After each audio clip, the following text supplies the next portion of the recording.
Tag കൊടുത്തിട്ട് okay ഞാൻ ഇത് തന്നതിന് എനിക്ക് തിരിച്ചു കിട്ടണമെന്ന്. അതെന്നാ സ്റ്റാർട്ടിങ്ങിൽ തന്നെ ജനിക്കുമ്പോൾ തന്നെ ആ കൊച്ചിനോട് എഴുതി വെച്ചാണ് ഇത് കച്ചവടമാണ്, നിനക്ക് ഞാൻ തരുന്നത് ഇന്ന പ്രൈസ് ടാഗിൽ നീ എനിക്ക് തിരിച്ചു തരേണ്ടതാണ്, ഇത്രത്തോളം ഇതോളം അതൊക്കെ പറയണം. ഇതങ്ങനെയല്ലല്ലോ. ഇപ്പൊ ആര് കുഞ്ഞ് ജനിച്ചാലും നോക്കും ഇല്ലേ?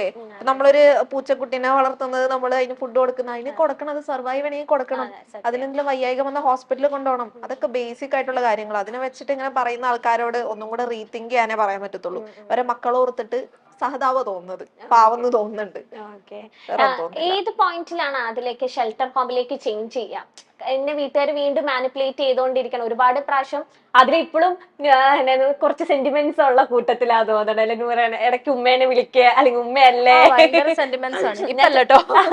ചില വീഡിയോസ് ഒക്കെ ഉണ്ട്. ഞാനാണ് പിന്നെ ഇവളോട് പറയുന്നത് ഉമ്മയല്ലേ പോട്ടെ എന്ന് ഇടയ്ക്ക് വിളിക്കുക. വീണ്ടും നിങ്ങൾക്ക് ആ ഒരു അബദ്ധം പറ്റൂല. അപ്പൊ ഇങ്ങനെ മാനിപ്പുലേറ്റഡ് ചെയ്യാണെന്നൊക്കെ ആ ഒരു പോയിന്റ് എപ്പോഴാണ് മനസ്സിലായത് ഷെൽട്ടർ ഹോമിലേക്ക് പോകാം, അങ്ങനെ ചേഞ്ച് ആവാന്ന്? ഇവളെ പിടിച്ചോണ്ട് പോയി. അതിനുശേഷം പോലീസ് വന്ന് അപ്പൊ അവിടെ ചെന്ന് സംസാരിച്ചു, ഇങ്ങനെ അബ്യൂസിന്റെ കാര്യമൊക്കെ പറഞ്ഞു. അപ്പൊ അതിന് പോലീസുകാരും വലിയൊരിത് കാണിക്കുന്നില്ല. എടുക്കണോ, നിനക്ക് താഴെ ഒരു അനീതി ഉണ്ട്, അങ്ങനെയൊക്കെ പറഞ്ഞിട്ടുള്ള ഒരു സംഗതിയായിരുന്നു. അപ്പൊ ഞാൻ കേസ് എടുത്തിട്ട് അതപ്പൊ തന്നെ ക്ലോസ് ചെയ്ത് ഇങ്ങനെ വിട്ടു. കാരണം എന്റെ ഫോക്കസ് എനിക്ക് നൂറേനെ കിട്ടണം. അവള് ബലമായിട്ട് കൊണ്ട് അവള് ഓക്കെ എനിക്ക് നീയായിട്ട് റിലേഷൻഷിപ്പ് കണ്ടിന്യൂ ചെയ്യാൻ താല്പര്യം പോവാന്ന് പറഞ്ഞാൽ ഓക്കെ ഫൈൻ, അവളുടെ കാര്യമാണ്, ഞാൻ പിന്നെ പോകത്തില്ല. ഇത് അതല്ല, പിടിച്ചോണ്ട് പോയേക്കാണ്. അപ്പൊ ആ ഒരു ഇതില് ഞാൻ പിന്നെ മറ്റേത് ഒന്ന് വിട്ടു. പിന്നെ എന്തായാലും നമുക്ക് രാത്രി ആവുമ്പോ എവിടെയെങ്കിലും പോകണം. പോലീസ് സ്റ്റേഷനിൽ ഇരിക്കാൻ പറ്റില്ല, 8 ദിവസം പോലീസ് സ്റ്റേഷനിൽ നമുക്ക് ഇരിക്കാൻ പറ്റില്ല. അപ്പൊ ഞാൻ പറഞ്ഞു എനിക്ക് ഷെൽട്ടർ ഹോം വേണം, വീട്ടിലോട്ട് ഞാൻ പോവില്ല, എനിക്ക് അവിടെ പറ്റില്ല പറഞ്ഞു.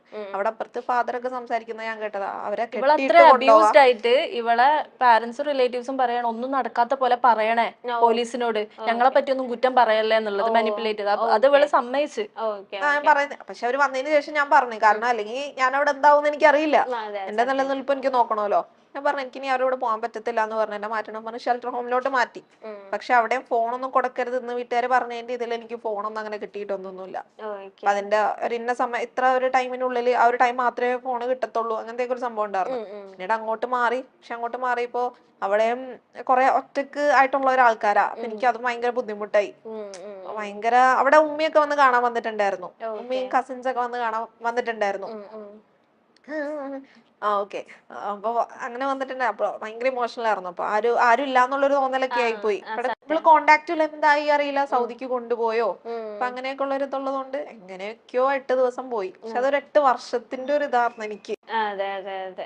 ഈ ഒരു 8 ദിവസത്തിൽ അതിൽ ഇത്രയൊക്കെ ചിന്തിച്ചു എന്തൊക്കെയായിരിക്കും നൂറൊക്കെ വിട്ടത്? നൂറ് എങ്ങനെയായിരുന്നു ലൈക് അതില് ഈ ഒരു 8 ദിവസം എന്ന് പറയുന്നത് നിങ്ങൾക്ക് ഒരുപാട് കാര്യങ്ങൾ ഇങ്ങനെ മനസ്സിലേക്ക് പെട്ടെന്ന് പെട്ടെന്ന് വന്നുകൊണ്ടേ ഇരിക്കുവാണല്ലോ, ഒരു ടെൻഷനും പേടിയൊക്കെ. ആ നൂറ് എങ്ങനെയാ സർവൈവ് ചെയ്തേ? ആക്ച്വലി ഞാൻ സർവൈവ് ചെയ്യാൻ നോക്കി. ഞാൻ ആ 8 ദിവസം എന്ന് പറയുന്നത് ഫുഡ് പോലും കഴിച്ചിട്ടില്ല. കരച്ചിലായിരുന്നു, ഫുൾ ടൈം കരച്ചില്ല. എനിക്ക് ഇവളെ പറ്റി എന്താ അറിയുന്നില്ല, കോൾ ചെയ്യാൻ പറ്റുന്നില്ല, എന്തെങ്കിലും ചെയ്തോ, ആരെങ്കിലും എന്തെങ്കിലും ഉപദ്രവിച്ചോ എന്നൊക്കെയുള്ള നല്ല ടെൻഷനും പേടിയും ഉണ്ടായിരുന്നു. ഞാൻ എന്നിട്ട് കരഞ്ഞെങ്ങാനും ഇവരെ കാല് പിടിച്ചിട്ട് പോലും ഇവര് ഫോണ് തരൂല.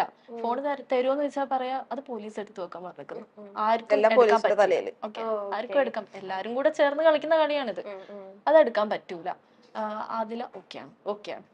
അങ്ങനെ ഞാന് ഭയങ്കര മാനിപ്പുലേറ്റഡ് ആവുന്നുണ്ടായിരുന്നു അവിടുന്ന്. ഞാൻ എങ്ങനെയല്ല പറഞ്ഞ, ഞാൻ വീട്ടിലോട്ട് പോയി ഫുഡൊക്കെ കഴിക്കുന്നുണ്ട്, ഞാൻ ഹാപ്പി ആണെന്നൊക്കെ എന്നെ ഓക്കെ ആക്കാൻ വേണ്ടിട്ട് അങ്ങനെ പറഞ്ഞതാണ്, ഫുഡ് കഴിക്കാനൊക്കെ വേണ്ടി. പക്ഷെ അത് ഭയങ്കര സ്ട്രഗിൾ ആയിരുന്നു. പിന്നെ അവര് കുറെ മതത്തിന്റെ കാര്യങ്ങളൊക്കെ പറഞ്ഞിട്ട് എന്നെ ചേഞ്ച് ആക്കാൻ നോക്കി. അവിടെ ഒരു ഉസ്താദോ തങ്ങളോ ആരും ഉണ്ടായിരുന്നു.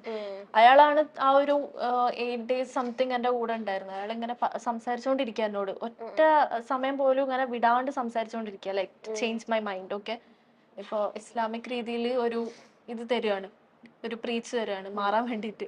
ബട്ട് ഞാനതൊക്കെ കണ്ടില്ല കേട്ടില്ല എന്ന് വെച്ചാൽ ഞാൻ ഓക്കെ പറഞ്ഞ്, ഓക്കെ ഞങ്ങൾ പറയുന്നൊക്കെ കേൾക്കാം എന്നുള്ള രീതിക്ക് ഞാൻ പറഞ്ഞ് ഞാൻ അവിടെ സെറ്റാക്കി. അവസാനം എനിക്ക് ഓളെ കാണണം, ഓളെ വീഡിയോസ് റിട്രീവ് ചെയ്യണം എന്ന് എന്നോട് പറഞ്ഞു. ഞാൻ പറഞ്ഞാലും ഓള് ചെയ്യുള്ളൂ. അങ്ങനെ അവസാനം ഞാൻ പോയി പറയാം, നിങ്ങൾ പറയുന്ന പോലെ ഞാൻ കേൾക്കാം, ഓളെ കൂടെ ഞാൻ പോവില്ല, എനിക്ക് നേരിട്ടൊന്ന് കാണണം, ഞാൻ പറയാ റിട്രീവ് ചെയ്യാന്ന് പറഞ്ഞു. അവിടെ എത്തിയിട്ട് ഞാൻ കാല് മാറി വിളിച്ചാ പറഞ്ഞത്. അതും പക്ഷെ നടന്നില്ല. എന്നിട്ടാണ് കാരണം ഒരു ലാസ്റ്റ് ഒരു കച്ചിത്തുരുമ്പാണല്ലോ നിങ്ങൾ രണ്ടുപേരും ഒന്നിക്കുക എന്ന് പറയുന്നത്. അവര് പറഞ്ഞ സംബന്ധിച്ചിട്ട് ആ ഒരു ടൈമില് ഇത് നമ്മളെ മാനിപ്പുലേറ്റ് ചെയ്യുമ്പോ നമ്മളും അത് തിരിച്ച് വർക്ക് ആയിട്ടാന്ന് പറഞ്ഞ് നിക്കണമല്ലോ, നല്ലതേ നമുക്ക് മീറ്റ് ഇപ്പം ചെയ്യാൻ പറ്റുള്ളൂ. ആദ്യമൊക്കെ ഉമ്മമാര് മാത്രല്ലേ ഇത് അറിഞ്ഞിരുന്നത്. വാപ്പയുടെ ചെവിയിൽ എത്തിക്കാതെ അവര് തന്നെ സൂക്ഷിച്ചു. ഇപ്പം സാധാരണ പെൺകുട്ടികൾ എപ്പോഴും അച്ഛന്മാരായിട്ടാണ് ഭയങ്കര കണക്ഷൻ, അല്ലെങ്കിൽ അച്ഛന്മാർക്ക് പെൺകുട്ടികളെയാണ് ഭയങ്കര കാര്യം എന്നൊക്കെയാണല്ലോ.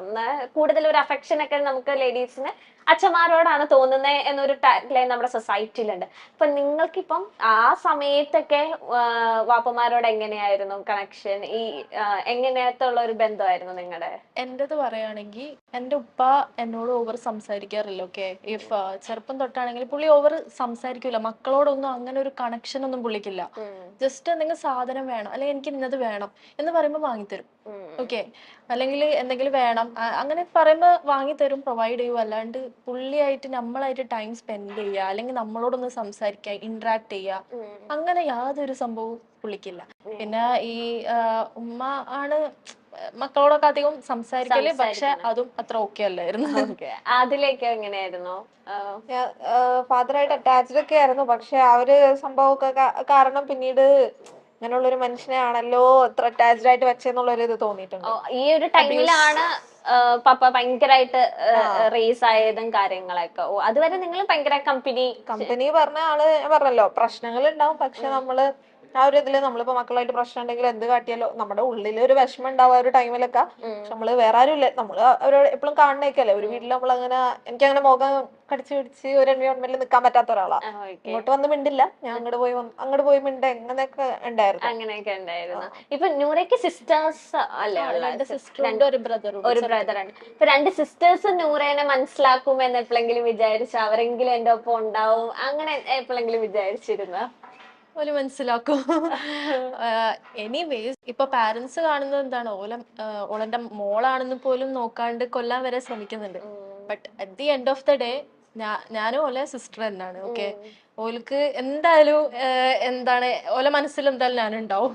Because I was there for a long time with dum.